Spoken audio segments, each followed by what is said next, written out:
é algo positivo, enquanto a solidão é algo que às vezes nós nos isolamos porque estamos com medo, porque às vezes estamos passando um problema e aí às vezes a gente se isola. Então, solitude é diferente de solidão. E é na solitude que é necessário o silêncio. Muitas vezes, nesse momento de busca de comunhão com Deus, é necessário o silêncio.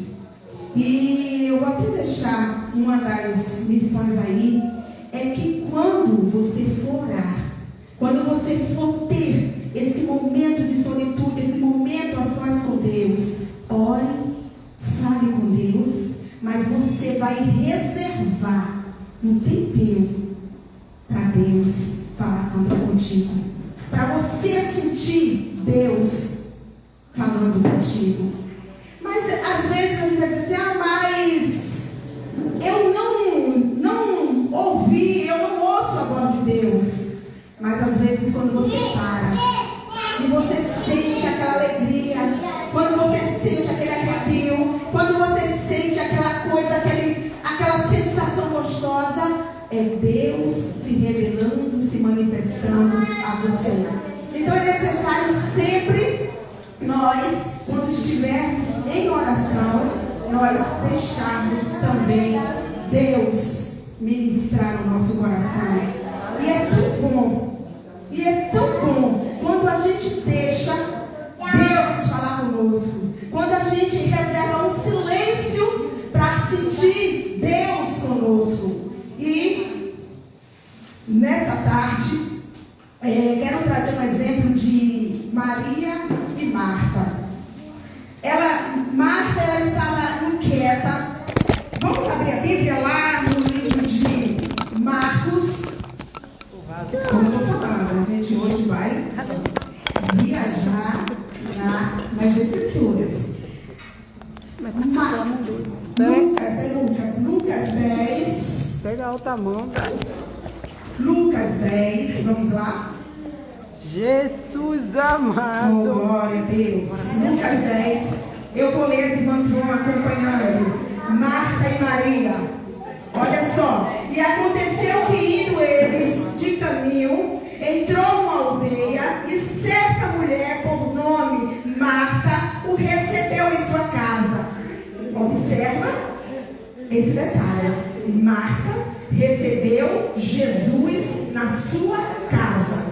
E tinha esta uma irmã chamada Maria, a qual, assentando-se também aos pés de Jesus, ouvia a sua palavra. Marta, porém, andava distraída em muitos serviços e, aproximando-se, disse: Senhor, não te importas que minha irmã me deixe servir só? Diz-lhe, pois, que me ajude. E respondendo Jesus, disse-lhe: Marta, Marta, estás ansiosa e afadigada com muitas coisas, mas uma só é necessária. E Maria escolheu a boa parte, a qual não lhe será tirada. Jesus naquele momento estava dizendo assim para Marta: Marta, aquieta o teu coração. Marta, você está muito agitada, você está muito inquieta. Acalma. E o Senhor nessa noite, nessa tarde nos diz: aquietai-vos e sabei que eu sou Deus. Talvez você esteja inquieta, talvez você esteja preocupada com alguma situação, com algo que você precisa, com algo que você quer resolver, mas nessa tarde o Senhor fala para você: aquieta-te, filha. Pare. Você está muito agitada, você está muito inquieta, mas eu estou no controle, eu estou no barco, eu estou contigo. E aí a gente vê Jesus falando para Marta: olha, Marta, Maria escolheu a melhor parte, a qual não será tirada. Porque depois que Jesus saísse da casa de Marta e Maria, elas iam continuar com as suas obrigações, seus afazeres, seus serviços. Mas Maria, ela preferiu estar ali, ó, aos pés de Jesus. Maria pensou assim: que privilégio ter Jesus aqui na minha casa. Então eu vou parar, eu vou receber, eu vou ouvir. E as mensagens, os ensinamentos que Maria recebeu não lhe foi tirado. Enquanto Marta estava preocupada, agitada e preparando uma coisa e fazendo outra, Maria escolheu a melhor parte. Aí a gente pode trazer para o nosso tema: Maria escolheu a solitude. Maria escolheu estar aos pés de Jesus. E nessa tarde, a solitude é um lugar de aprendizado, de comunhão, da presença do Senhor. E é por isso que eu quero reforçar: quando você for fazer atividade, quando você for tirar o seu tempo devocional de oração, deixe Deus falar contigo. Não chega assim, olha, Deus, e pronto, não. Fale com Ele e dê um tempo para Ele falar contigo. Dê um tempo, você vai sentir. Depois vocês comentem aí para a irmã Luciana, que está na direção, a sensação, a alegria, o prazer que você teve, que você sentiu. Você vai trazer a sua experiência e vai dizer: verdadeiramente é bom a gente reservar um minuto, um tempo para ouvir Deus, para receber o silêncio e receber o que Deus tem para nós. E às vezes é aquela sensação de abraço. Eu não sei se você já sentiu isso. Você sente aquela sensação de abraço, aquela sensação que alguém está te acalentando, te acariciando. É o teu amado, é o teu Pai. Então reserve esse tempo, esse momento. Não queira só falar, porque oração é diálogo. Quando é somente eu que falo, é um monólogo. Mas é necessário deixar o nosso Pai falar conosco, o nosso Pai abraçar. A gente sentiu o Espírito Santo assim, fluir. E parece que a gente está flutuando, porque a presença do Senhor traz a alegria. Então a gente está vendo aqui que Marta estava muito inquieta, estava muito agitada, estava muito preocupada com as coisas materiais, com as coisas de casa. E eu quero te dizer, às vezes, deixe lá um pouquinho.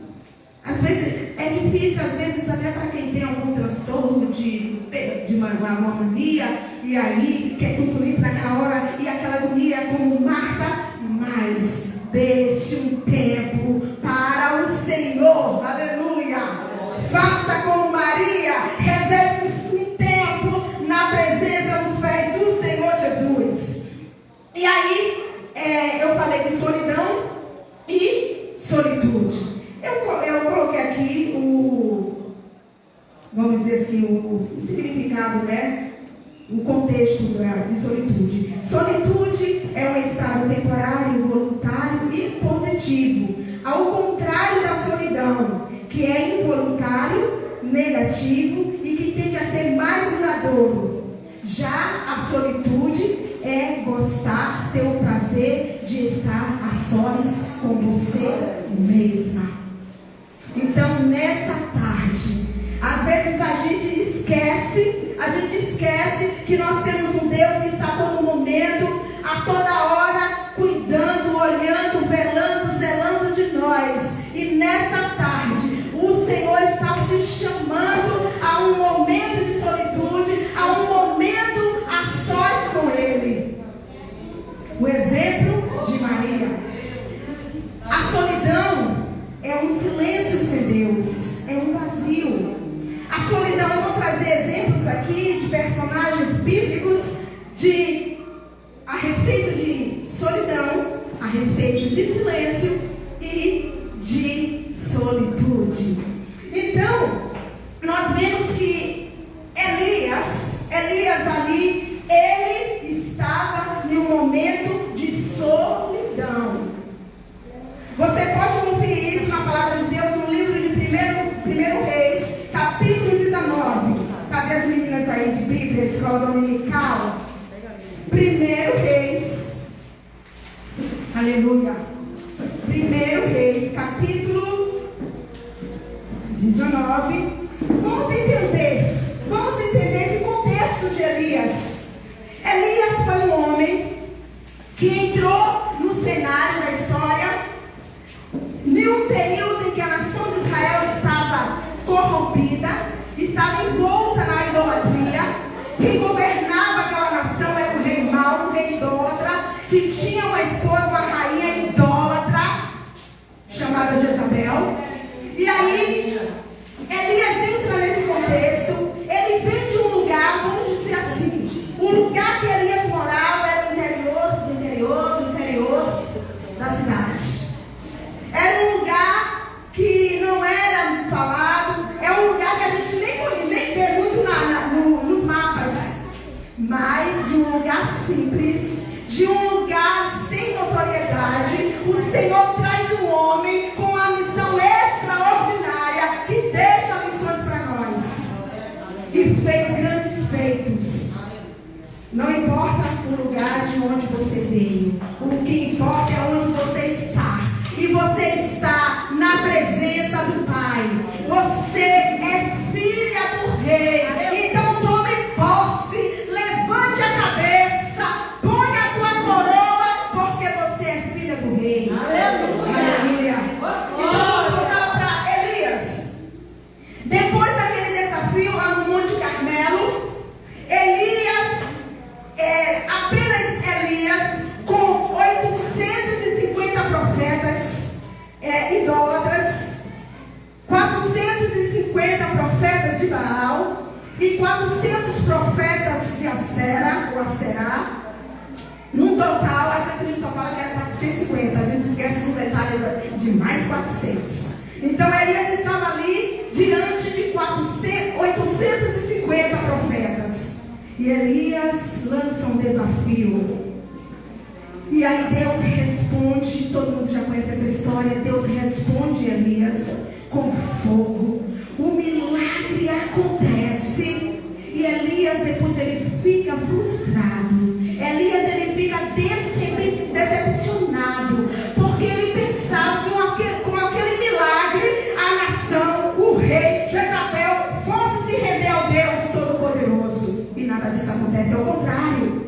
Jezabel fala assim: olhe, pelos deuses, se amanhã essa hora você não será como um deles, ou seja, morto, se eu não mando te matar, se você não vai morrer até amanhã.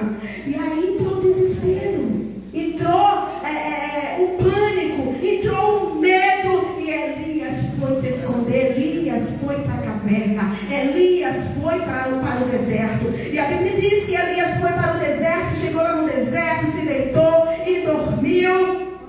E uma coisa linda que a gente vê nos nossos momentos de tristeza: Deus está cuidando de nós. Aleluia.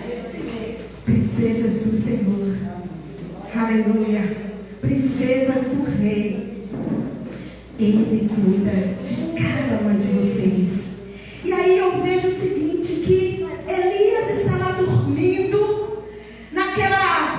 a psicologia vai dizer que foi estresse pós-traumático, porque foi uma coisa muito, vamos dizer assim, desgastante.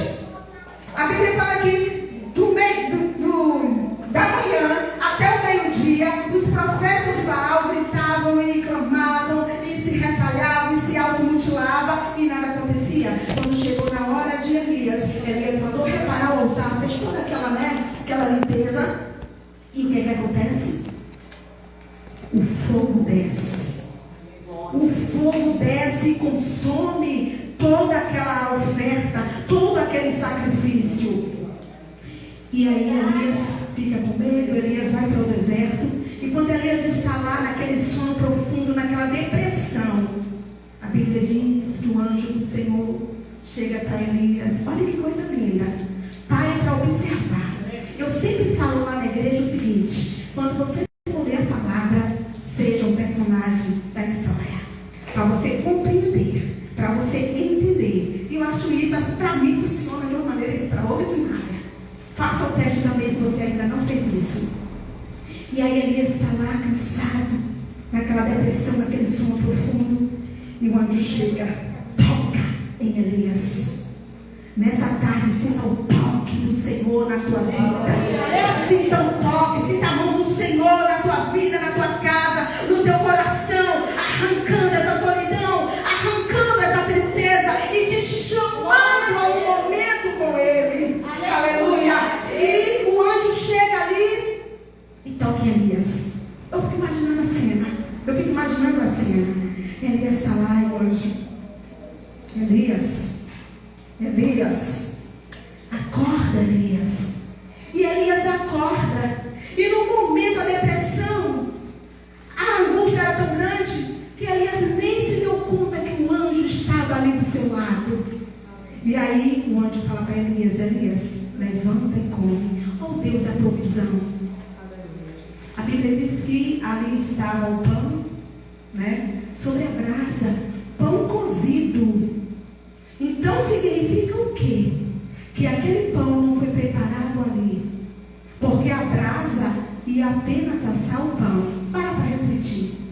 A brasa iria assar o pão, e o pão foi trazido do céu. Eu imagino assim, a provisão de Deus, o pão cozido sobre a brasa, para que aquele pão continuasse quentinho, para que Elias não comesse um pão seco, para que Elias não comesse um pão frio, para que Elias não comesse um pão velho, um pão quentinho sobre a brasa. E aí Elias levanta, não se dá conta que o anjo do Senhor está ali do lado dele, que o anjo está tocando, chamando Elias, acorda. E aí o que acontece? Elias levanta, come e volta a dormir. E o anjo mais uma vez: Elias, acorde, coma, levante, coma. E pela segunda vez Elias levanta, come. E aí, depois dessa passagem, aí nós vemos que Elias levanta e olha só que substância tinha aquele pão. Com aquele alimento, Elias caminha 40 dias e 40 noites. Aleluia! Só que depois Elias entra na caverna. E aí, no deserto, o anjo vai ter com Elias. Na caverna, o próprio Deus vem em direção a Elias. Porque a Bíblia diz que Elias estava ali na caverna, e veio o vento, e veio o fogo, e veio o terremoto, e veio chuva. E Deus não estava nesses fenômenos. E de repente, quando surge aquela voz mansa e humilde, Deus estava naquela voz, Deus estava presente. Mais uma vez se mostrando que às vezes a nossa inquietação não permite que a gente veja o agir, o atuar de Deus na nossa vida. Lembra de Maria? Quando Maria foi ao sepulcro, quando Maria foi ao túmulo de Jesus, Jesus já estava lá vivo, Jesus conversando com Maria. Só que a preocupação, a angústia de Maria, querendo saber onde estava Jesus, onde tinham colocado o corpo de Jesus. E aí Maria não estava percebendo que Jesus estava ali do lado dela, conversando com ela. Maria, olha eu aqui. Aí quando Jesus fala com Maria, aí ela diz: Rabone, mestre, eu quero falar para você bênçãos, mulheres virtuosas, mulheres maduras, mulheres na presença de Deus. Quantas vezes a gente deixa que a tribulação, que a aflição, que a angústia, que às vezes uma escassez que nós estamos vivendo naquele momento, porque a Bíblia diz que no mundo tereis aflições, e a gente não percebe o cuidado de Deus nas mínimas coisas. Meninas, bênçãos, princesas, só em nós estarmos aqui, a mão do Todo-Poderoso nos sustentou. O Espírito Santo nos trouxe, nos conduziu aqui, nos deu livramentos que às vezes os nossos olhos nem tiveram noção que foi um livramento. Então nessa tarde, aprenda a ter um momento com Deus. Solitude, não solidão. Deus não quer você lá no canto triste, chorando, não. A angústia vem. Às vezes aquilo que a gente estava projetando não foi realizado naquele momento.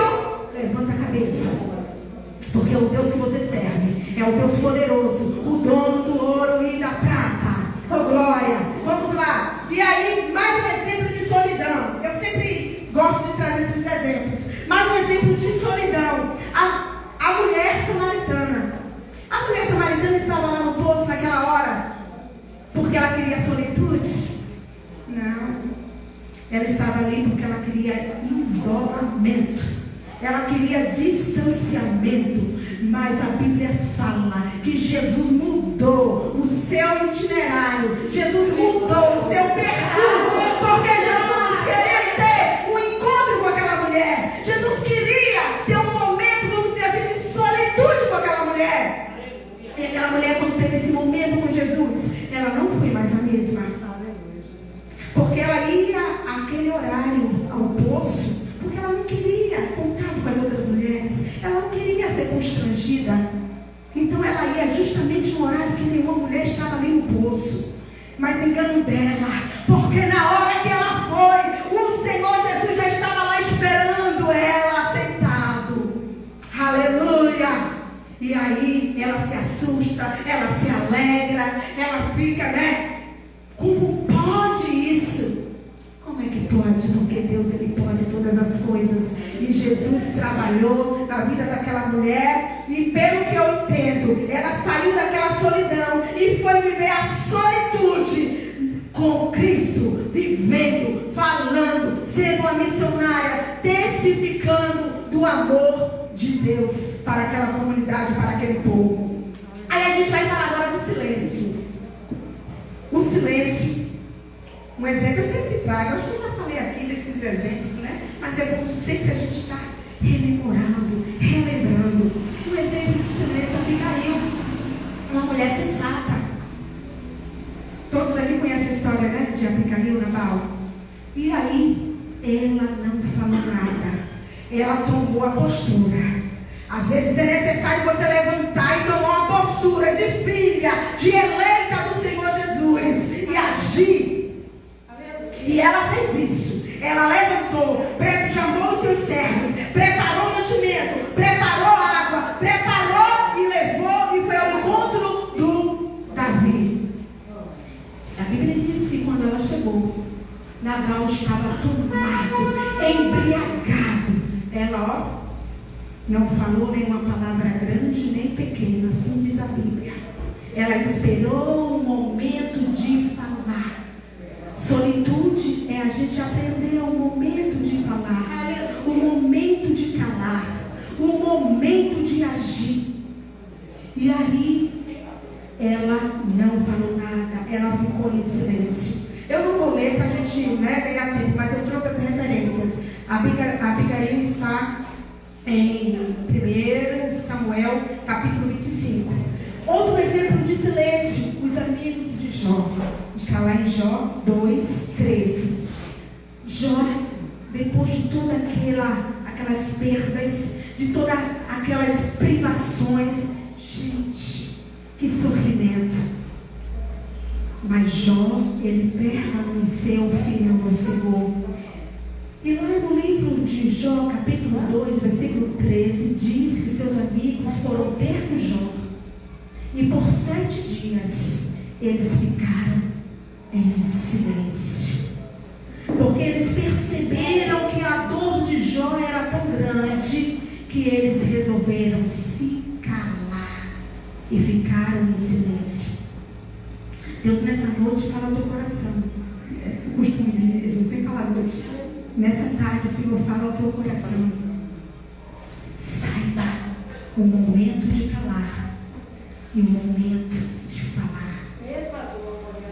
Porque às vezes a gente quer, na nossa emoção, falar, dar um troco. Eita, mas você é transformada. Você tem o fruto do Espírito, uma das missões. Como eu estava falando para a pastora Luciana, os dons, eu vejo você como pastora, os dons espirituais é para a gente desenvolver, fazer a obra, fazer o índio de Cristo, nos revestir, nos encher, né? Ser usados por Deus, mas é para aqui, para a terra. Mas o fruto do Espírito é o que vai testificar que você é regenerada, que você é nova criatura em Cristo Jesus. Aleluia! E isso eu tenho buscado, eu tenho orado, Senhor. Oh, Pai, tem misericórdia. E do fruto, a gente fala é fruto, porque é como se fosse uma árvore com vários, né, frutos. Então, o fruto do Espírito, que são 9, às vezes o mais difícil para a gente é o domínio próprio, é o autocontrole, é a temperança. Aleluia! O Senhor está me ensinando. O Senhor está me ensinando. Então, aí você vai ver, quando você se controla, quando você domina o seu eu, o seu rompante, aleluia. Aí, ó, verdadeiramente é uma mulher de Deus. Verdadeiramente o fruto do Espírito está desenvolvido nessa vida. Aleluia. E vamos agora à solitude. Vamos à solitude. As irmãs estão entendendo? Amém. Nessa tarde, o Senhor nos chama à solitude. O Senhor nos chama a ter momentos a sós com Ele. Agora não é só para você falar, é você deixar Ele também falar. Amém? Aí solitude. Solitude é diferente. Como eu falei, a solidão é medo, é dor, é angústia, é desespero, é negativo. Mas a solitude é algo positivo. A solitude é viver a doce presença de Deus na tua vida. Quando você tira um tempo a sós com Deus, você sente o fluir de Deus. Solitude é você buscar se encher da plenitude do Espírito de Deus sobre a tua vida. E aí nós vemos 2 exemplos de solitude, bastante conhecidos. Vamos falar de Moisés. Aí eu vou querer que vocês abram as suas Bíblias lá em Êxodo, capítulo 34. Vamos lá? Êxodo 34. A gente está falando de solitude, que é o tema da nossa imersão, da nossa disciplina neste dia, nesta tarde. Estamos falando de solitude, que é algo positivo, que é algo agradável, que é viver a doce presença de Deus, que é viver comunhão com Deus nesses momentos a sós. Vamos lá, Êxodo 34. Vocês acharam? Amém. Êxodo 34, vamos ler aí? 34, versículo, vamos ler o 28 e o 29. O rosto de Moisés resplandece. Vamos ler o 28. E esteve Moisés ali com o Senhor 40 dias e 40 noites. Não comeu pão, nem bebeu água, e escreveu nas tábuas as palavras do concerto, os 10 mandamentos. Ok? Então a gente está vendo aqui que foi um momento de solitude. Um momento que Moisés ficou a sós com Deus ali no monte. 40 dias, 40 noites. E o 29. O resultado dessa solitude, desses momentos que Moisés esteve com Deus. Olha o que diz aqui, o versículo 29. E aconteceu que, descendo Moisés do monte Sinai, tinha as 2 tábuas do testamento em sua mão quando desceu do monte. Olha o resultado. Moisés não sabia que a pele do seu rosto resplandecia. Aleluia! Está vendo? Um momento de solitude traz resultados positivos. Traz resultados de comunhão, de alegria, de intimidade com Deus. E continuando aqui, resplandecia depois que o Senhor falara com ele. E mais adiante a gente vai ver que as pessoas não conseguiam olhar para o rosto de Moisés, porque a glória, o resplendor, o brilho era tão grande que o povo não conseguia contemplar. E Moisés precisava colocar um véu sobre o seu rosto. Gente, 40 dias, 40 noites, não é qualquer coisa não. Então quando ele descia, o rosto dele resplandecia, o rosto dele brilhava. E que a nossa vida possa brilhar diante daqueles que estão ao nosso redor. Às vezes, não estou dizendo aqui, tem pessoas que olham para alguém que é servo do Senhor e diz assim: não quero ser igual a esse não. Não quero ser igual a essa não. Mas nessa tarde o Senhor te chama a que você brilhe, que o brilho do Espírito Santo, que a glória do Senhor reflita em você e passe e transmita para os que estão ao teu redor. Aleluia. E agora nós vamos ver um exemplo maior que nos chama, que nos convida à solitude. Nosso amado Jesus. Oh, glória a Deus. E nós vemos na Bíblia várias passagens onde Jesus esteve ali em solitude. Ele a sós. Nós sabemos que Jesus, ele teve 12 apóstolos. Desses 12 apóstolos, tinham 3 que eram mais próximos de Jesus. E desses 3, preste atenção, tinha um que era mais próximo, que era o discípulo amado, João. Quero dizer para você, se você estiver enfrentando um momento de solidão, que é o que nós não queremos, né? Mas às vezes as lutas, as aflições nos levam a algum momento de solidão, como o caso de Elias. Busque ajuda daquele que está próximo a você. Não somente do Senhor Jesus, mas busque uma amiga. Busque aquela pessoa que você tem afinidade, assim como Jesus. Jesus tinha um discípulo que era o mais chegado. Aquele discípulo que encostava assim a cabeça no ombro de Jesus. Eu tenho certeza que cada um de nós aqui temos uma amiga que nós podemos contar. Amiga, me ajude em oração. Interceda pela minha vida. Eu estou orando, mas eu preciso de reforço. Interceda por mim.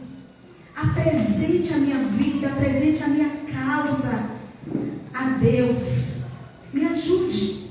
Não fique lá isolada não. Saia desse ambiente, saia desse lugar de solidão e venha para um ambiente, para um local de solitude, um lugar de comunhão, um lugar de presença com Deus, de intimidade com Deus. E nós vemos aqui Jesus por vários episódios, várias ocasiões, nós vemos Jesus se retirando. Quando Jesus iniciou seu ministério, vamos abrir aí Marcos 1, vamos lá? Por isso que eu estou falando que hoje é tipo um estudo. As irmãs estão entendendo, né? Marcos capítulo 1, vamos lá. lá, capítulo 1, versículo 12 e 13. Vamos lá? Aqui depois de Jesus ser batizado no Rio Jordão, né? Aí o versículo 12 diz assim: e logo o Espírito, a gente vê que esse Espírito aqui é o Espírito com E maiúsculo. Então, o Espírito de Deus, porque quando fala de Espírito com E minúsculo, está se referindo ao nosso Espírito, né? Que nós sabemos que nós somos compostos por 3, né, substâncias, vamos dizer assim: corpo, alma e espírito. Corpo é a parte, eu estou te vendo, minha linda, com essa roupa, com esse macacão lindo. Essa é a parte, é o corpo que eu vejo, que vocês estão me vendo. O Espírito é a parte que nos liga a Deus. Porque a Bíblia diz que quando Deus criou o homem ali, né, fez aquele, vamos dizer, aquele boneco de barro, e aí ele soprou. O Espírito de Deus foi lançado, foi colocado no homem. Então nós temos uma partícula. Lá na igreja nós estamos fazendo, né, esse trimestre, uma lição maravilhosa, né? Nós estamos falando sobre as coisas da atualidade, uma bênção de Deus. Então aí a gente está aprendendo o seguinte, que a pessoa pode até mudar de gênero. Eu não me vejo como mulher, eu vou ser homem. Aí tiro, boto, mas no final nós temos a partícula de Deus. Aí naquele grande dia, a pessoa pode dizer assim: Senhor, mas eu não me aceitava como mulher, eu não me aceitava como homem. Aí Deus vai falar assim: olha, dentro de você há uma partícula minha. E a ciência já mostra que independente de você fazer mudanças no seu coração, no seu rim, no seu pulmão, em todo o seu órgão, tem um fator real de que você nasceu. Mostra se é mulher. Não. Você se modificou para ser homem, vamos dizer assim, né? Vamos dizer assim para a gente entender. Para ser homem. Mas a partícula, olha aqui, é seu rim, seu coração, mostra o gênero feminino. Coisa tremenda, né? Ai, gente, Deus é lindo. Deus é lindo. Deus, ele é perfeito. Deus não erra. Deus não erra. E aí, nós vemos que o Espírito faz o homem sentir desejo das coisas espirituais, a necessidade de Deus, a busca por Deus. E que maravilha que o nosso Espírito buscou o Deus que nos criou, o Deus, o grande eu sou, o Todo-Poderoso, o Criador dos céus e da terra. Glória a Deus, porque tem muita gente que o Espírito está buscando outro Deus, e nós somos privilegiadas. Aleluia. E tem a alma, corpo, espírito e alma. A alma nada mais é do que a sede das nossas vontades, dos nossos sentimentos, dos nossos desejos, das nossas emoções. Então Deus nos fez assim. E vamos lá. Então Jesus iniciou o seu ministério em um período de solitude. E logo o Espírito o impediu para o deserto. E ali esteve no deserto 40 dias, tentado por Satanás, e vivia entre as feras, e os anjos o serviam. O que eu quero trazer aqui é o seguinte, que quando Jesus foi iniciar o seu ministério, quando Jesus deu início à sua missão, ele passou um tempo de solitude. E o diabo, ousado como sempre né? Mas nós temos a virtude, nós temos a força do Senhor. A Bíblia diz que o diabo fugirá de vós, não é isso? Não é isso? Aleluia. Mas o que é que diz primeiro? Sujeitai-vos, pois, a Deus. Sujeitai-vos, pois, a Deus. atenção, esteja na obediência, esteja na direção de Deus, e o diabo não vai ter poder de te tocar. Porque quem está com você, você está sob a obediência do Deus Todo-Poderoso. Então vamos lá. Nós já vimos aqui que Jesus, quando iniciou seu ministério, passou um tempo de solitude. Marcos 1, 12 e 13. Foi na solitude que ele separou os seus discípulos. Vamos lá em Lucas 6. Então Jesus é o nosso maior exemplo de pessoa que viveu a solitude, a plena solitude. E ele nos chama, ele nos convida a viver também esses momentos com ele. Vamos lá, Lucas 6, acharam? Lucas 6, versículos 12 e 13. E aconteceu que naqueles dias subiu ao monte a orar e passou a noite em oração a Deus. Então nós vemos Jesus aqui em um momento de solitude, antes de decidir, antes de realizar uma missão importantíssima, que era escolher os seus discípulos. Então Jesus passou essa noite em oração, em solitude, em comunhão, em intimidade, para receber a direção do Pai. Vamos lá, versículo 13. E quando já era dia, chamou a si os seus discípulos e escolheu 12 deles, a quem também deu o nome de apóstolos. Então Jesus, mais uma vez aqui, mostra que é necessário nós nos reservarmos, nós buscarmos um momento com Deus, buscar a direção de Deus, a vontade de Deus para aquilo que nós estamos tentando e projetando realizar. Aleluia! Porque às vezes a gente, na euforia, eu vou fazer. Deixa Deus guiar, deixa Deus dirigir. Então, nós vemos aqui, e Jesus escolheu os 12 apóstolos, os 12 discípulos. E como eu já falei, desses 12, tinha 3, Pedro, Tiago, João, Marquinhos, 3. E desses 3, reforço, tinha um que era o mais íntimo, o mais chegado. Outro momento também foi na solitude que ele recuperou as suas forças. Aqui, Jesus estava muito angustiado.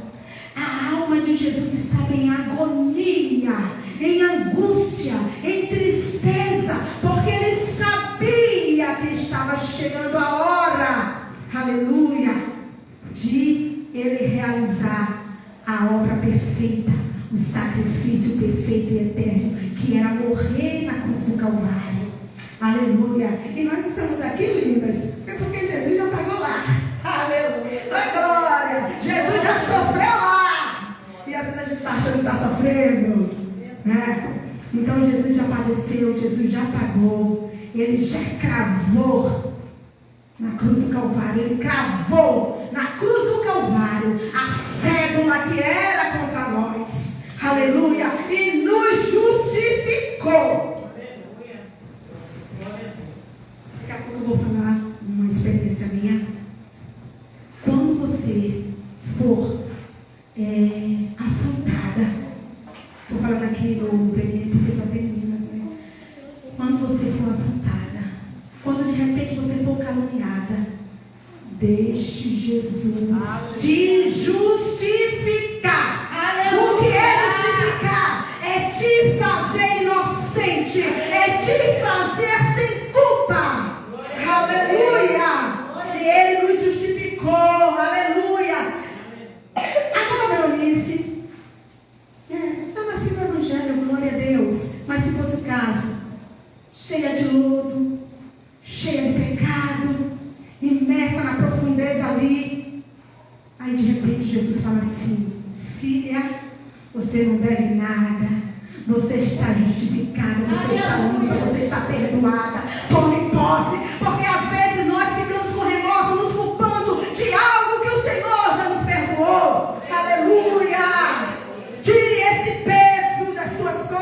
obras, porque o Senhor já te justificou, o Senhor já te perdoou. Você agora é nova criatura em Cristo Jesus. O passado, o que você fez, o que fizeram contigo.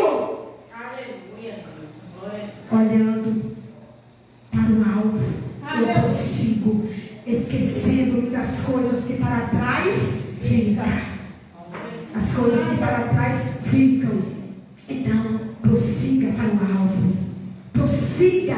Caminhe para o céu. Porque Jesus está voltando. Aleluia. Vamos lá. Mateus 26, né? Mateus 26, 36. Vamos aí, já está acabando, viu, gente? Mateus 26, 36. Aqui quando fala Jesus no Getsemane. Quando Jesus foi a sós orar, aqui diz, então chegou Jesus, Mateus 26, 36, para quem quer acompanhar. Então chegou Jesus com eles a um lugar chamado Getsemane e disse a seus discípulos, assentai-vos aqui, enquanto vou além orar. E levando consigo, olha aí, sério, e levando consigo Pedro e os dois filhos de Zebedeu. Esses dois filhos é Tiago e João, certo, gente? Começou a entristecer-se e a angustiar-se muito. Então lhe disse, a minha alma está cheia de tristeza até a morte, ficai aqui e vigiai comigo. E indo um pouco adiante, prostrou-se sobre seu rosto, orando e dizendo, meu Pai, se é possível, passa de mim esse cálice. Todavia não seja como eu quero, mas como tu queres. E aí ele volta para os discípulos, e os discípulos estão ali dormindo. Tem gente que diz que os discípulos estavam ali porque não estavam vigiando. Os discípulos estavam com o mesmo sentimento de Jesus. Os discípulos estavam com angústia. Os discípulos estavam com medo naquele momento. Os discípulos estavam angustiados, porque eles sabiam que o seu mestre, que o seu Senhor seria morto logo em seguida. Não foi porque eles estavam lá displicentes, relaxados, não. Foi porque eles estavam angustiados. Mas mesmo aqui na angústia, Jesus procurou um momento de solitude com Deus. Se fortaleceu, se revestiu do Pai, se revestiu da força do céu e foi cumprir a sua missão. Então nós vemos que Jesus passou um tempo de solitude antes de concluir a sua última missão, que foi morrer pela humanidade, morrer por mim e por você. Aleluia. E Jesus também, ele, após algumas curas, muitas curas, Jesus ele se retirava. Nós vamos ver lá em Lucas, já estou finalizando, viu, amadas? Lucas 5, estou falando muito, né, gente? Lucas 5, vamos ler os versículos 15 e 16. Lucas 15, 5. É porque quando eu fico assim apressada pelo horário, eu fico. Lucas 5, versículos 15 e 16. Aqui o subtítulo diz a cura de um leproso. Então Jesus, ele curou muitos, ressuscitou muitos. E o 15 diz, porém, a sua fama se propagava ainda mais. E ajuntava-se muita gente para o ouvir e para ser por ele curada das suas enfermidades. Aí o que acontece? Porém, Se retirava para lugares solitários e orava. Porém, ele se retirava para os desertos e ali orava. Aleluia. Está em dificuldade? Está em conflito? Se retire e ore. Olha a mensagem, a leitura que nós lemos, o versículo tema, né? Mas, além desse versículo tema, a Bíblia diz, o Senhor nos aconselha, o Senhor nos orienta ao quê? A ir para um lugar reservado, para ir para o nosso quarto. Olha só, Ele nos orienta. Vá para o quarto. Não basta somente estar no quarto. Feche o quarto. Feche o quarto. no teu Pai, que te vê em secreto, te recompensará. Sabe o que significa? Aquele momento em secreto, Deus te recompensa em público. Aleluia! Aquele momento de dor, de tristeza, de angústia por algum motivo, o Senhor traz a solução a todos, para que todos vejam. Então, irmãos, entre no teu quarto, feche a tua porta, converse com Ele, tenha esse momento de solitude, de comunhão com Ele, e Ele que vê em secreto te recompensará. Jesus nos chama à solitude, nos chama a esse lugar de silêncio, comunhão e adoração, e viver a doce presença do Espírito Santo. Então, nessa tarde, o tema: Jesus te convida a um lugar de comunhão, solitude, um lugar de intimidade, um lugar de aproximação com Ele. Aleluia. Aí eu gostaria de